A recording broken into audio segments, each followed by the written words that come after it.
In late October 2025, Canada and the United States faced a crisis that threatened their decades-old trading partnership. Economic tensions had been building for months, unsettling businesses on both sides of the border. The dispute centered on harsh U.S. tariffs that hit Canadian industries hard: 35% on many products, 50% on steel and aluminum, and 10% on energy. These measures strained Canadian producers, making their goods pricier for Americans and squeezing profits. Then, on the eve of the ASEAN summit, President Trump announced a new 10% tariff on all Canadian imports, a dramatic escalation. The announcement sent shockwaves through Canada's economy and government. With both leaders set to attend the summit, hopes for dialogue faded as diplomatic tensions rose. For Trump, tariffs were about asserting U.S. economic dominance. For Canada, they threatened economic stability and sovereignty. The world watched as Prime Minister Mark Carney and President Trump prepared for a possible confrontation. The friendship between the two nations hung by a thread, with millions of livelihoods at stake. The stakes were immense.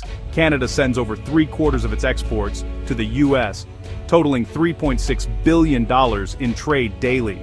Any disruption had immediate, widespread consequences. The rift was more than a trade dispute. It was a clash of political wills and national interests. The crisis was about more than numbers. It was about the future of North American cooperation. As the tariff storm gathered, both countries braced for impact. The world waited to see if diplomacy or confrontation would prevail.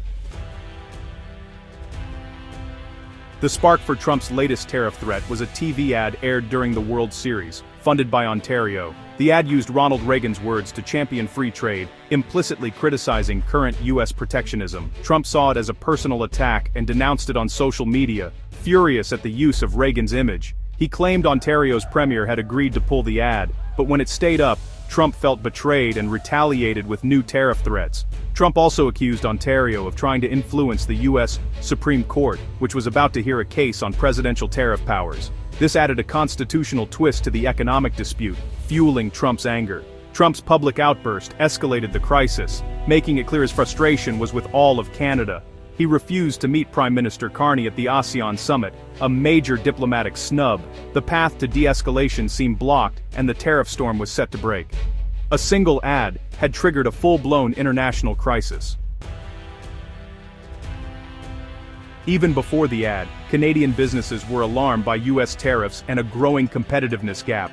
Trump's One Big Beautiful Bill had slashed U.S. corporate taxes, making America more attractive for investment. Canadian CEOs warned Prime Minister Carney that without similar tax relief, Canada would lose out on jobs and capital. The combination of high U.S. tariffs and less competitive Canadian taxes created a perfect storm. Manufacturers faced a tough choice: absorb costs or move operations south. The threat of an additional 10% tariff intensified the pressure. The CEOs weren't asking for handouts. They saw a fundamental threat to Canada's economic future. The government was caught between standing up to U.S. protectionism and addressing domestic competitiveness. The tariff dispute amplified existing fears, forcing urgent calls for action. The path forward was anything but clear. The crisis was not just about trade, it was about Canada's long-term prosperity. The stakes for Canadian industry had never been higher. The government faced a defining moment. Amid escalating threats, Canadian leaders projected calm and unity. Trade Minister Dominic LeBlanc clarified that trade policy was federal, subtly distancing Ottawa from the Ontario ad. The government had already launched a $5 billion fund to help industries weather U.S. tariffs, supporting adaptation, new markets, and jobs. Across Canada, business and political leaders rallied behind a diplomatic solution, knowing a trade war would be disastrous. This unified front sent a message: Canada would not be divided or intimidated. Behind the scenes, diplomats kept communication open with Washington, searching for an off-ramp. Reports surfaced of Canadian envoys heading to D.C. after a productive conversation with Trump. Despite public posturing, the door to diplomacy remained open. Quiet, persistent efforts aimed to pull the relationship back from the brink. Canada's response was measured, strategic, and united. The crisis demanded both resolve and flexibility. The next move would be critical. The world watched for a breakthrough. Prime Minister Carney knew conventional tactics wouldn't resolve the crisis. He chose a two-pronged approach: publicly address the core issues and privately open a direct channel to the White House. Carney planned a major speech to highlight shared interests: free trade, prosperity, and the deep US-Canada bond. Privately, he offered a bold deal.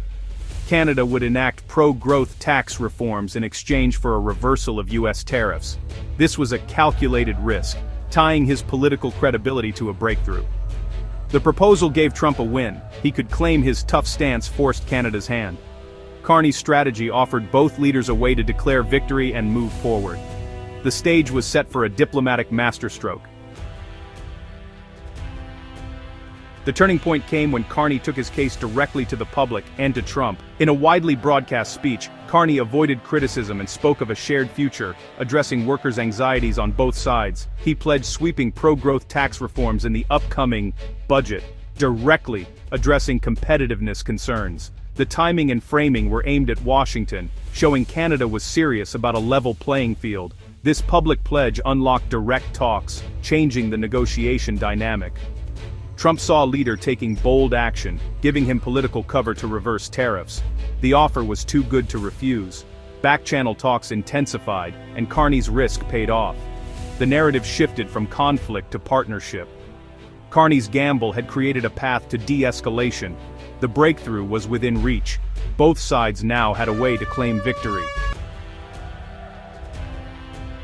Carney's bold strategy led to a dramatic turnaround. The White House announced the removal of the new 10% tariff threat and a review of all existing tariffs on Canadian goods. Trump credited Canada's new pro-business direction, framing it as a win for his America First policy. The economic storm clouds began to part. Even more surprising, Trump accepted Carney's invitation to visit Ottawa, signaling a full restoration of relations. The visit would coincide with the Canadian budget, allowing both leaders to celebrate a new era of partnership. Relief swept across Canada as markets rallied and industries celebrated. The breakthrough showed the power of creative diplomacy. Carney had protected Canadian interests and avoided a trade war. Out of crisis, a fresh start emerged.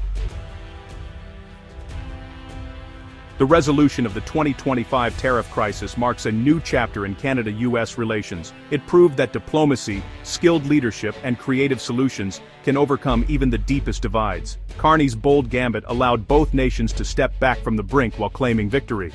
For Canada, the episode underscored the need for proactive, agile foreign policy and strategic risk-taking. For the US, it showed that partnership can be more fruitful than punishment.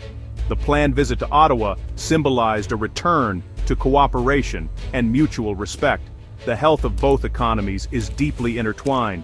The goodwill from this breakthrough sets a positive tone for future negotiations. The lesson is clear: constant attention, respect, and courageous diplomacy are vital. The future prosperity of both nations depends on it.